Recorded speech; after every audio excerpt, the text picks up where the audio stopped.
The battlefield of today is a shadow world of special forces soldiers who stalk each other without mercy.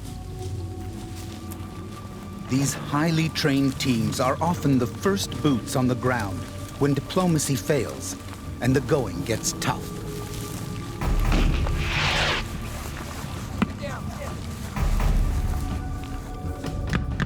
They come in early, they come in hard, and they come at night, because night is the killing time.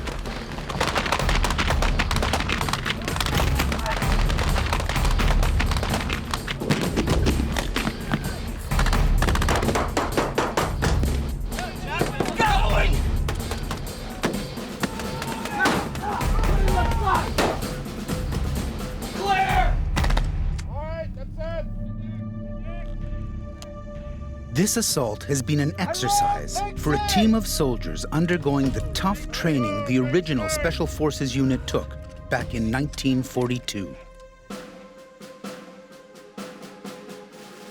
History remembers those men as the first Special Service Force, but Hollywood called them the Devil's Brigade. The movie created the myth. These soldiers are living the reality. For the next month, they'll train and fight the way the Devil's Brigade did. Hey, come on, you're under fire. And if they think being a soldier in 1942 was easy, they're in for a shock. You're under fire. Come on, engage. Do not interfere on the range. Understand? Or I'll kick your. I tell him to do something, he does it. Their time in the past will be violent and brutal. Kill him, for God's sake. Before it's over, one of these men will almost die. 4 will be hospitalized, and 2 will go home. Those who tough it out will come to Europe to attempt one of the Devil's Brigade's most dangerous missions.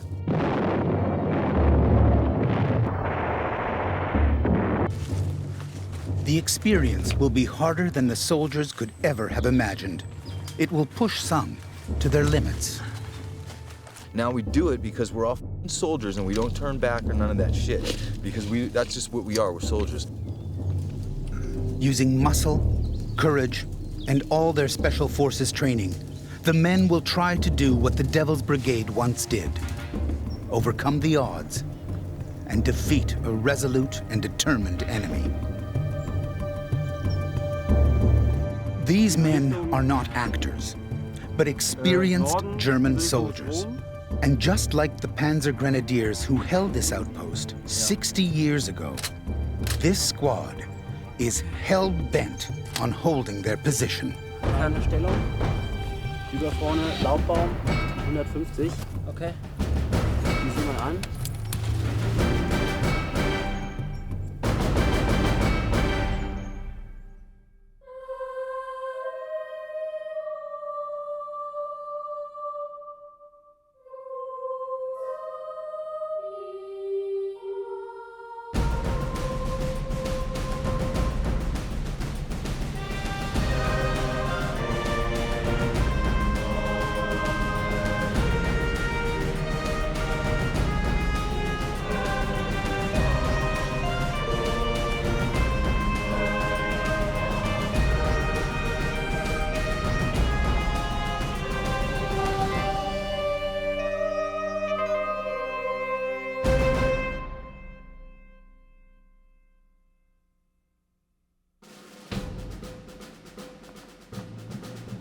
On a spring morning in 1942, the legend of the Devil's Brigade was born here in Montana.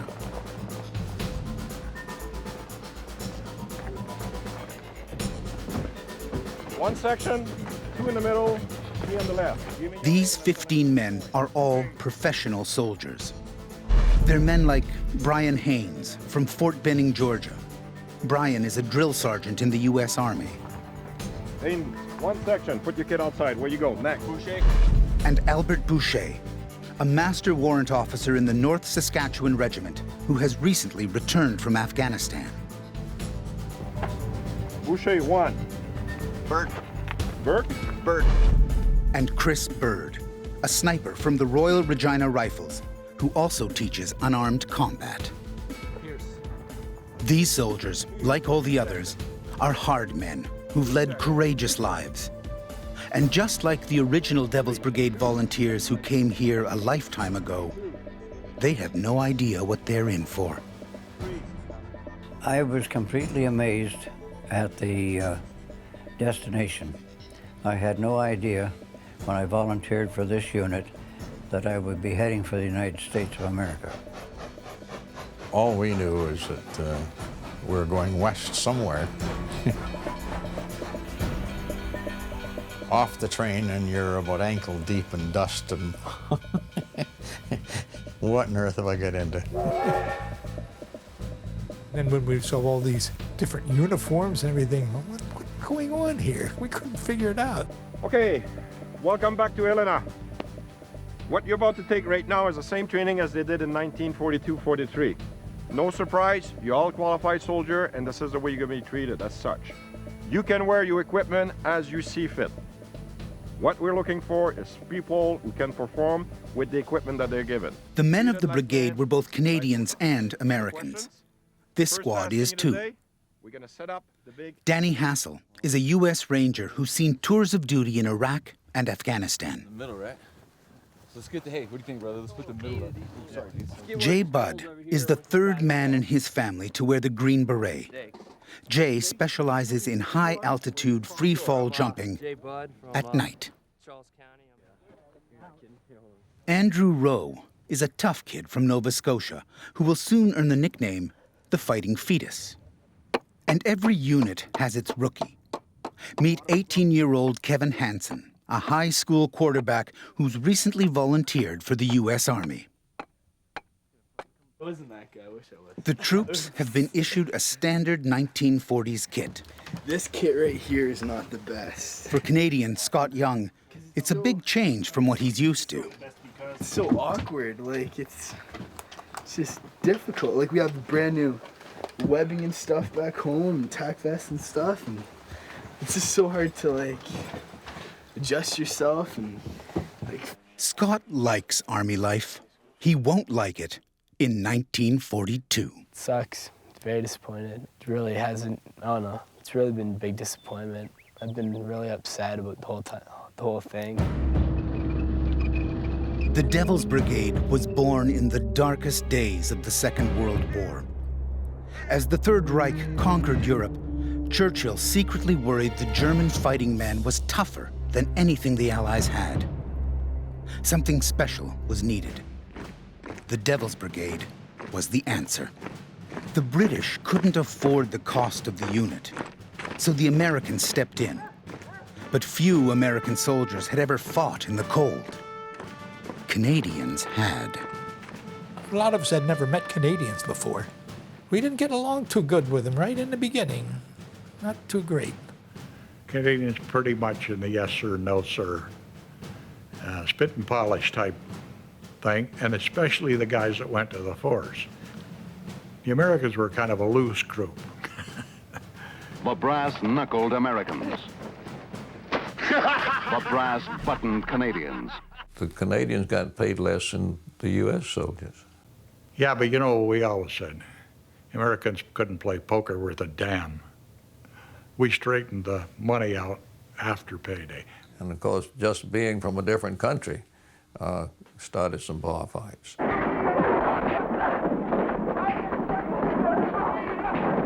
That was overplayed in that stupid movie. There really wasn't a lot of problem. Above everything else, it was the brutal training which broke those barriers. Whether you came from Texas or Toronto was meaningless. Everyone double-timed around camp and was loaded like bullets in the back of a truck for another day of running the mountains.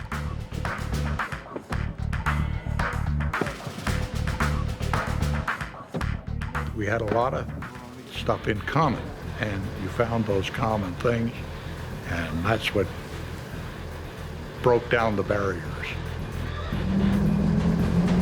U.S. infantryman fears only God and his own artillery. Joe George has just returned from Iraq. He's volunteered for this tough training to learn from the past. We can't forget the lessons that have been passed down to us, written sometimes literally in the blood of soldiers. We cannot afford to forget those lessons.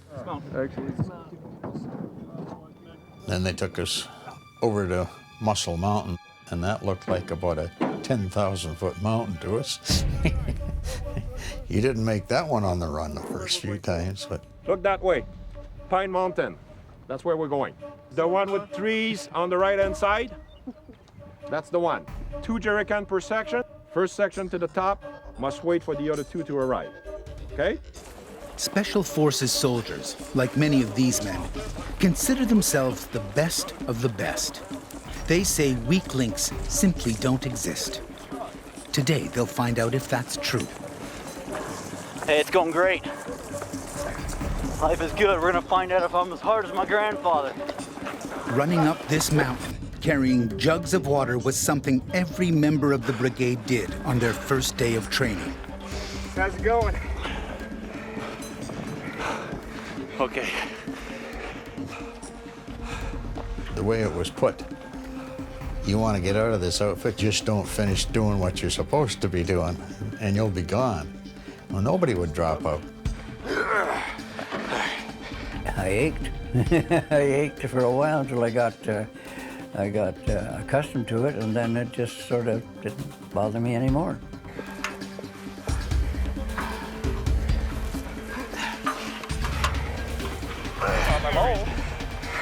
The jerry cans of water, the heavy gear, and the thin Montana air all take their toll. However, these are elite soldiers who've climbed mountains in Afghanistan, hunted killers in Iraq. They've seen a lot worse than this. And everybody makes it to the top.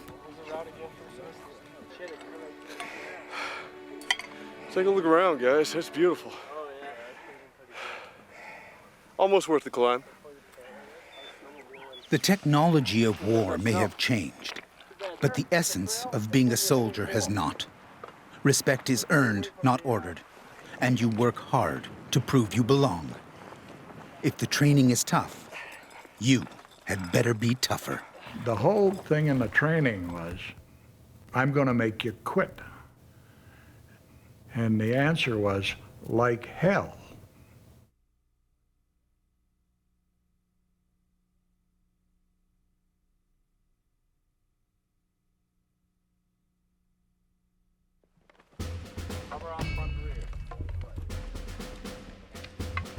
Okay, listen up. We're going for a 4.5 to 5 hour walk. Kit is fairly light. We probably got in the average of 35 to 40 pounds only. That's your first one. The weight and the distance will increase as we go along. They took you out on a 25-mile route march and say, this was just conditioning marches. There had never been a unit like the 1st Special Service Force. 3 regiments, almost 2,000 soldiers who trained like commandos, but fought like partisans. Designed to operate behind enemy lines, the men were selected for their unconventional skills. Cowboys, farmers, street-tough city kids. If you liked a good fight, you were the brigade's kind of soldier. Training was very rugged and very tough, and very, a lot of it. It wasn't just a little bit here, a little bit there. It was training every day and every morning and every night. And we got toughened up pretty good. It was tough. I'd been through some pretty tough training. Parachute training was always tough, but this, I think, was about at the upper end of toughness. It certainly put us in condition for anything that was to come next.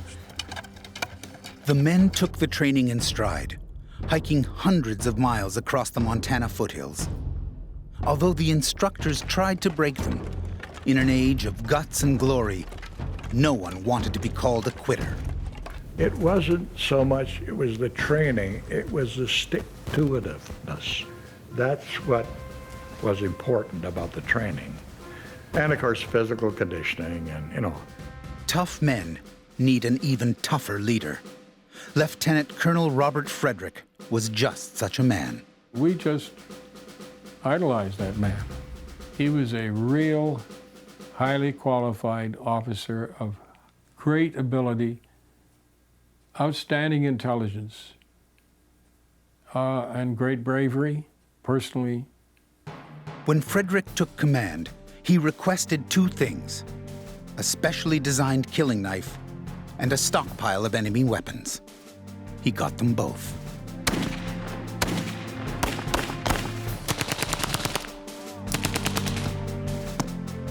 Frederick knew a large force operating behind enemy lines would be difficult to resupply, so he trained his men to fight with German guns. Come on, crack it back. That's it. Now get the hang. Come on, squeeze the rounds off. Good marksmanship. Stop f***ing around. The Mauser. The Luger. The Schmeisser machine pistol were standard Wehrmacht weapons. The Schmeisser, in particular, was a favorite of German paratroopers. It had a light trigger. Hey, hey!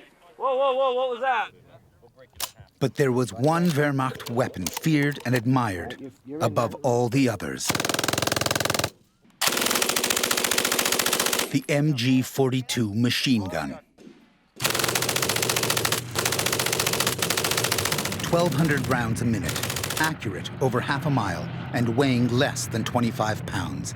The MG-42 was a simple, reliable killing machine.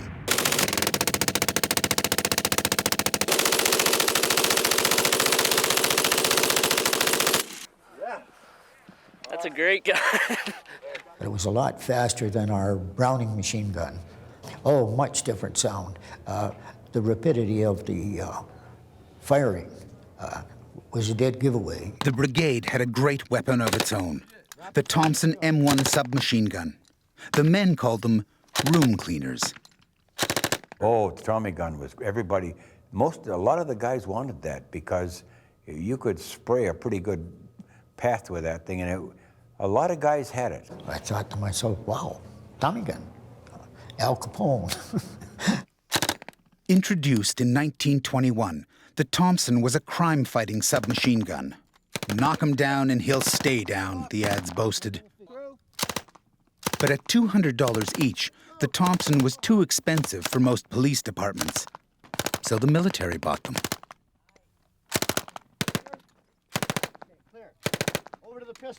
Angelo Gadola, a sergeant in the U.S. Army, has fired many weapons.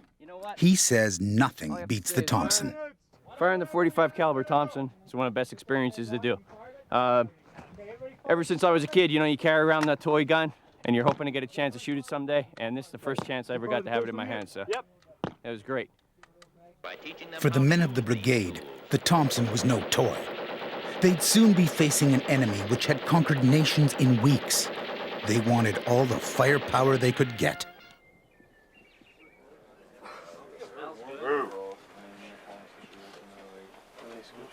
This is worth it just for the food. Chow time, and the troops eat well. The Devil's Brigade was probably the only infantry unit in history not to complain about food. Frederick ordered his cooks to either buy or steal the best food they could.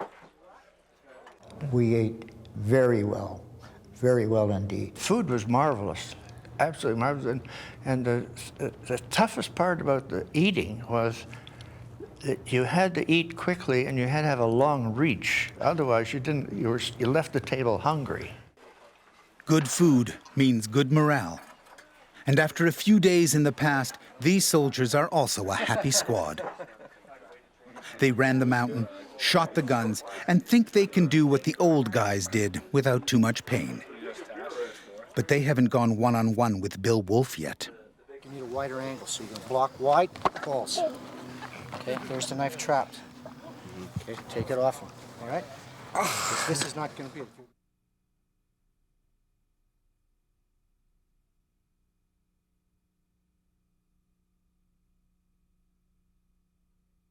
Put your hands up. Drive into him. Come, get your hands on your head. Right there. Key stick.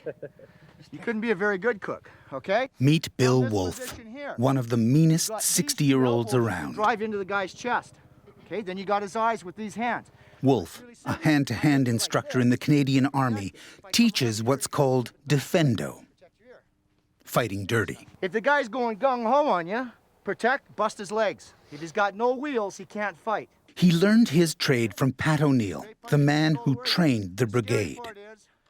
Well, the hand-to-hand combat was with Pat O'Neill, and it was his kick and poke method that he had developed while he was with the Shanghai police. And he was an expert unarmed combat guy. He was a 6th degree black belt. He had a very simple philosophy. If you have a gun, use it.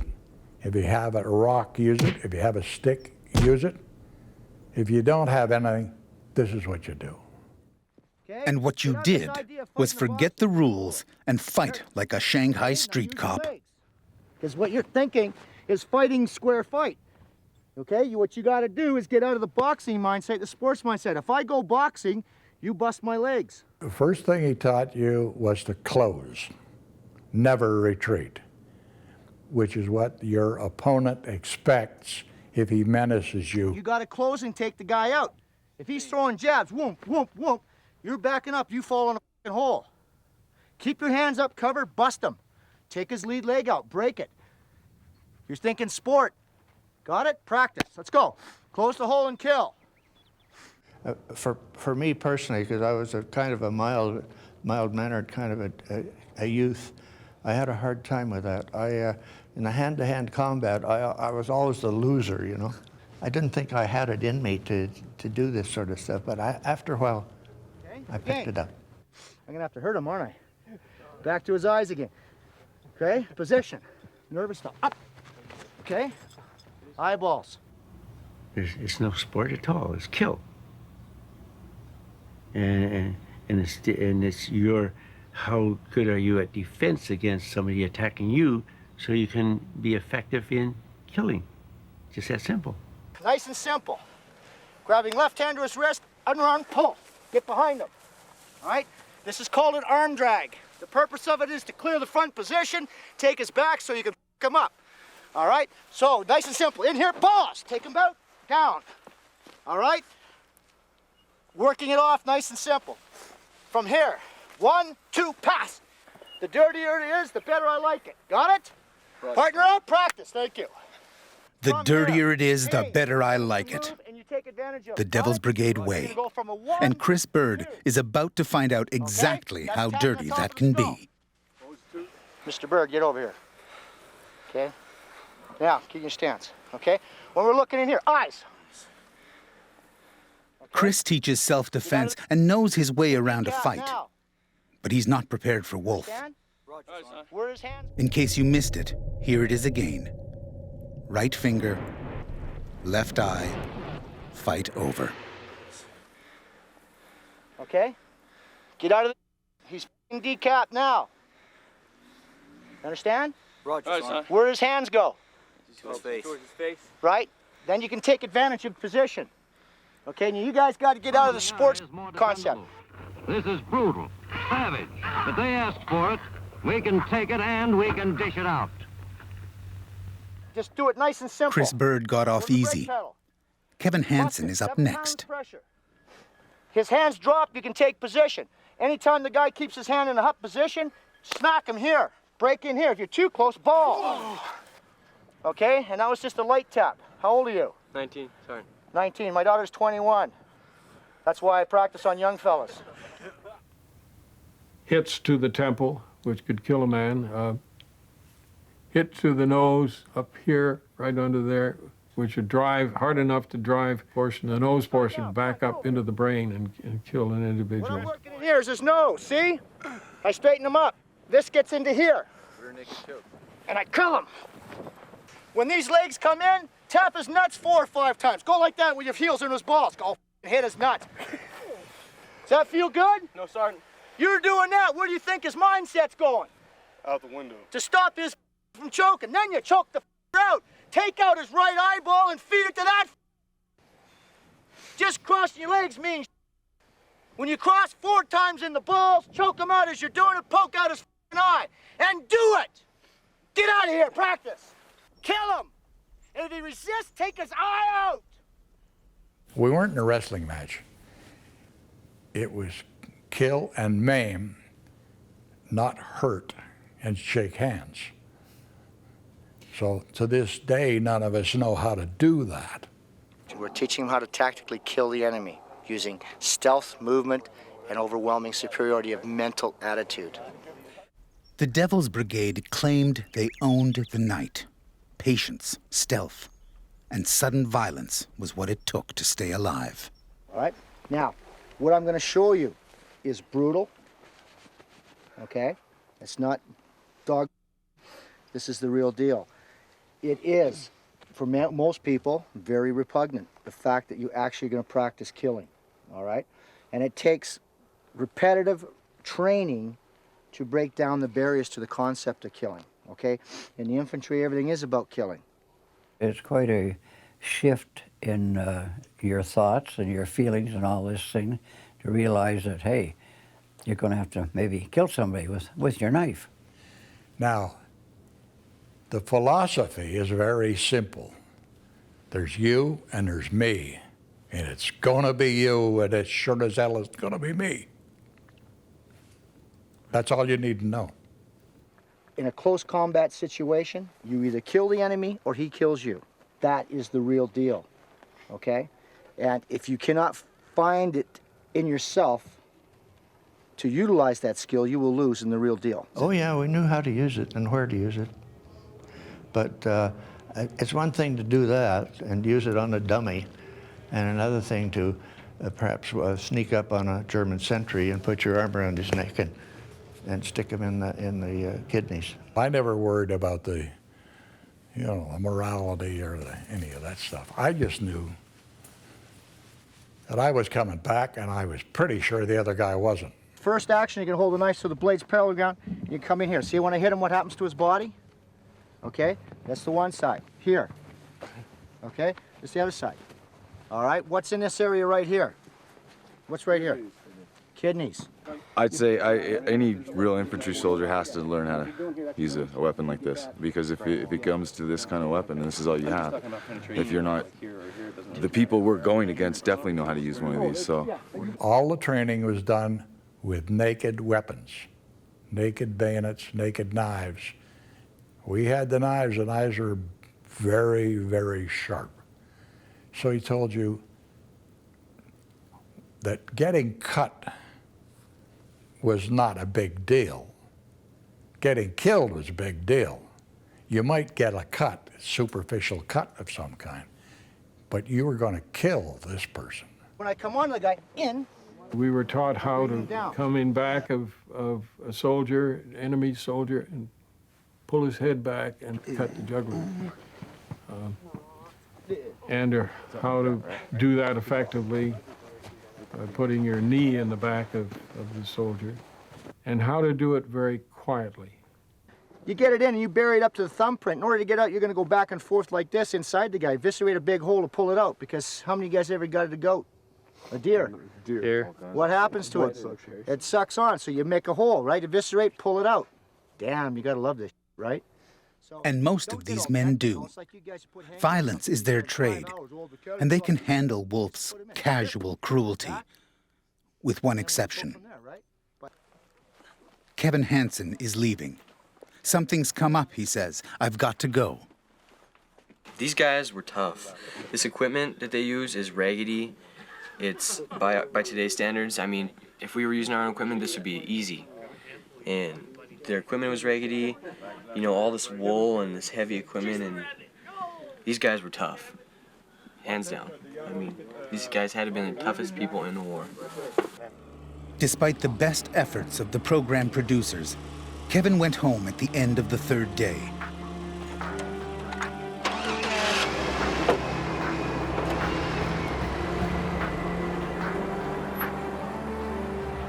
The hand-to-hand combat hurt him.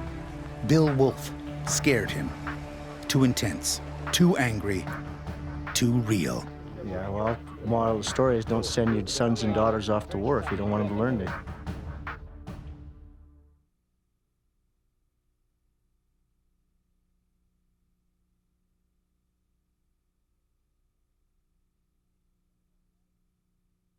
Ready on the right? Right side's ready. Left? Stand by. Go!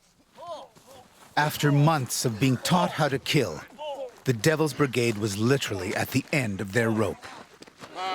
These were hard men who had signed on for action, but all they'd had was endless training. Well, the rough training encourages one to want to get out of the training and into the action. Rumors began to spread. A mission was in the wind. Well, we pretty well knew that we were going to go to Norway. Allied intelligence had learned Germany was moving quickly on their atomic bomb project. Nazi scientists were making heavy water at a research facility deep in a Norwegian fjord. The Devil's Brigade was tasked to destroy it. That was Louis Mountbatten's idea. Same guy that was pushed the Dieppe raids too. So the mission, called Operation Plow, was a mess right from the start. It seems to me it was a rather strange mission. Oh, I think it's your usual military screw up. Particularly since the final plan to deposit us into Norway had not been worked out. We knew it was a suicide mission. If you can imagine how dumb people can be.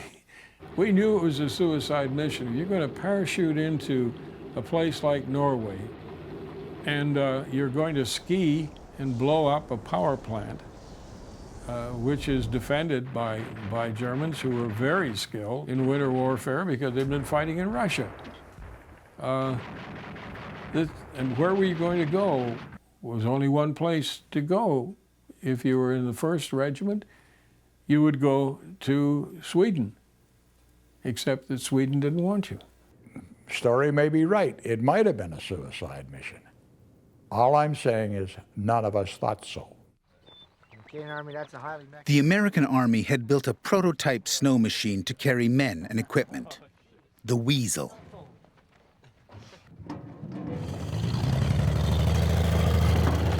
But with a top speed of 30 miles per hour and almost no armor, the Weasel was every infantryman's worst nightmare. The vehicle we had, the Weasel, the only bomber that could handle it was a Lancaster, and the Lancaster was under the control of the Brits, who did not want to trust their great new bomber to such a mission. Operation Plow was cancelled when the Norwegian government objected to the plan. The resistance eventually destroyed the plant, and the Devil's Brigade was sent back to Montana. Squad, at the ready! Advance! The only brigade members who'd seen any action were the Canadians who had fought in France early in the war. Then we had battle drill training, which was imported from Canada, the Canadian Army, which worked very well for the Special Service Force. It gave us fire and movement, where one group is protected by the fire that's laid down by another group, and then when they're in their position, then that group moves up, so on. Enemy 12 o'clock! 75 yards! The brigade worked relentlessly on the fire and movement drill. Suppressing fire from one flank allowed the other to close on the enemy. Think about one, let's go! Fire and movement became the basic infantry squad tactic of the Second World War. Even today, it's taught at military colleges around the world.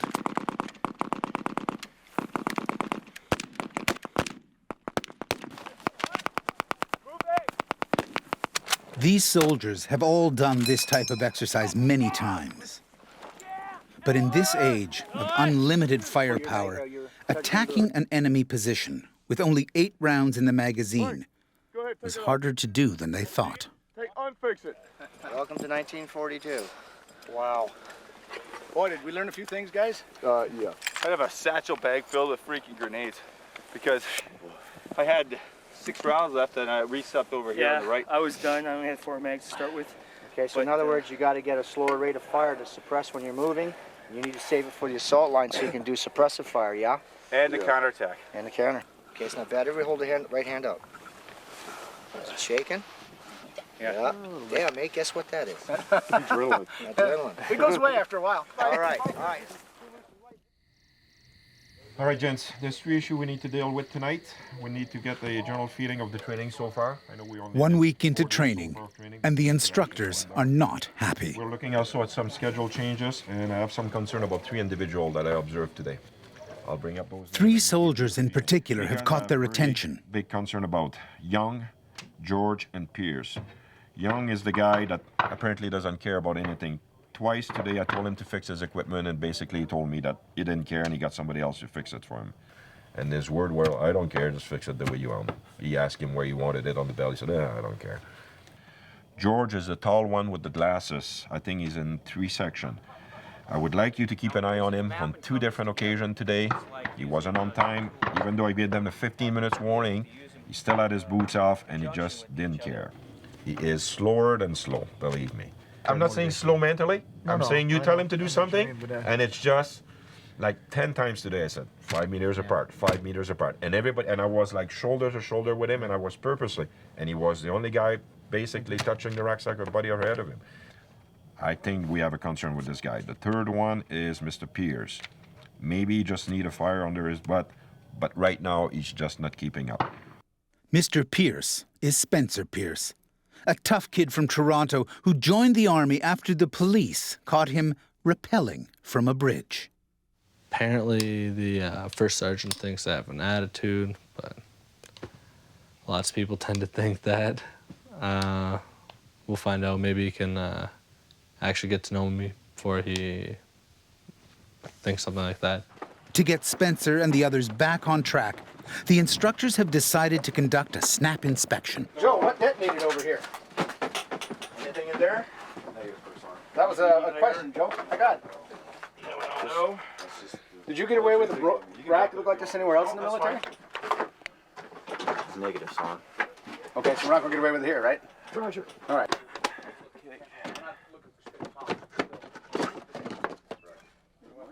I don't want you to be embarrassed if somebody... Have you wore those? No, sir. I don't blame you. There you go. Yes, sir. May I take a look? All the kit is good to go? Or somebody else? Okay. First sergeant. All right, I got to ask. I've heard this nasty rumor about you having a electric toothbrush. I do have an electric toothbrush. Where on earth is that? It's over in the shed. Oh, it is? Okay, what are you using now? I've got a standard bristle brush. Okay. Well, outstanding. Good What for about you. your kit? Good for you. The soldiers in this biggest camp thing I got all is this hope to be selected for the Devil's Brigade mission in Europe. But the instructors have been told to cut anyone not measuring up. And Joe, Spencer, and Scott Young are in their line of fire.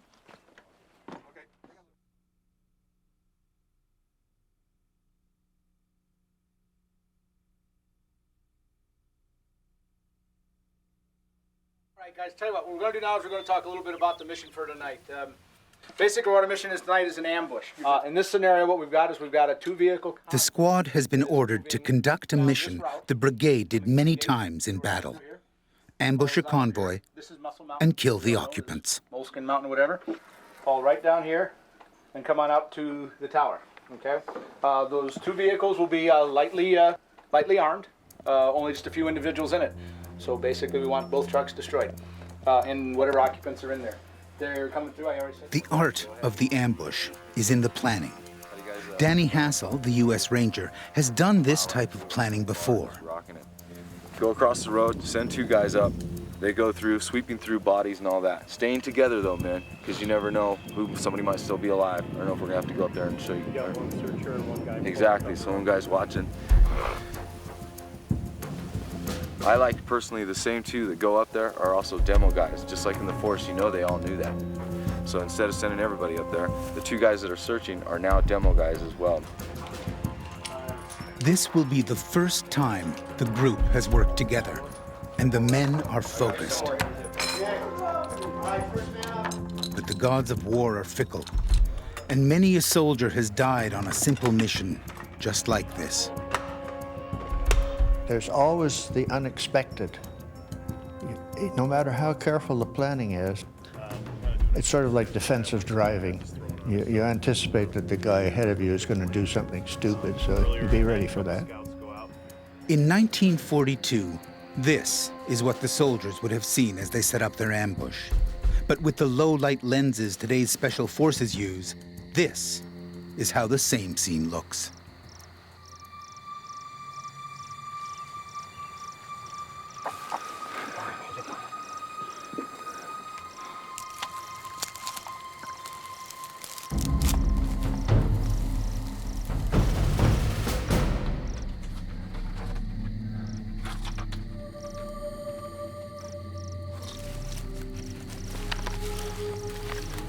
Danny's plan is to divide the convoy and assault each vehicle individually. So an explosive charge is laid across the road, primed to go off as the first vehicle passes.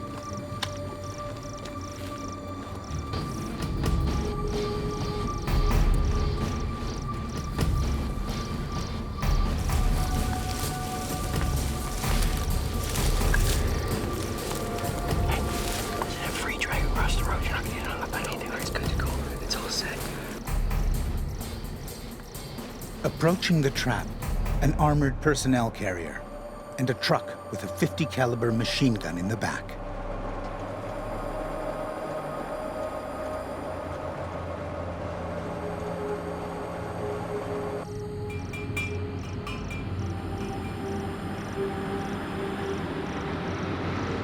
From the outset, things go wrong. The charge to separate the vehicles fails to go off. The convoy does not stop. It's time for Plan B. Only there is no Plan B, and the chaos of war ensues.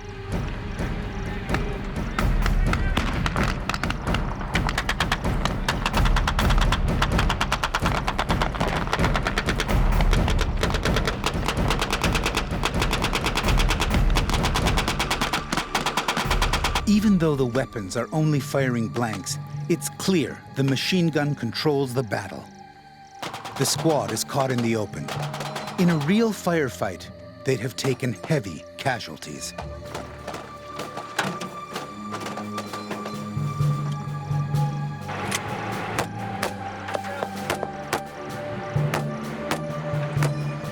All right, one dead crowd in the front seat.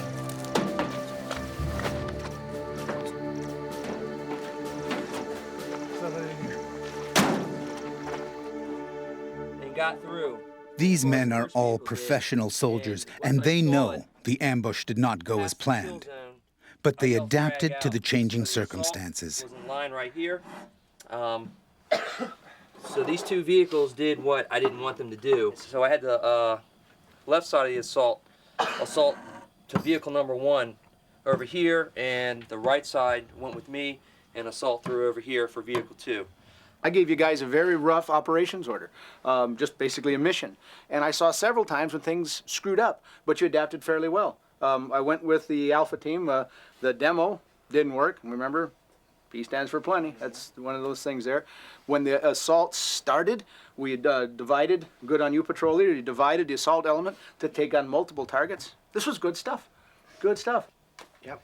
Is there anything you think we need to do better on the next one? Me and Angelo, for our team, there was no reason why we couldn't strap double the amount of ammo to our backs. Like, we both should have had a satchel. That's what I was going to ask. Yeah, that's what I said to you when we pulled. As soon as I was there, I'm like, P for plenty. You know, we aren't used to using these weapons, but that's all a part of, you know, training and rehearsing. That's what it's all about. So you guys know to take this back, and the weapons you use and the things you do every time. Just keep doing it over and over. Nobody's going to be just perfect at it. You know, perfect practice makes perfect. It's not just practice makes perfect. You understand that? So, and this was a learning experience, guys. This wasn't a real thing, so we have to be thankful for that, and nobody was hurt. We all came home, right? The men of the 1st Special Service Force were the elite soldiers of their time. They, too, understood the need for perfect practice. But they also needed action. Finally, in the summer of 1943, the unit received battle orders. The Devil's Brigade was going to war. The men had trained in the snow, in the bush, and in the mountains. So the Army sent them to sea.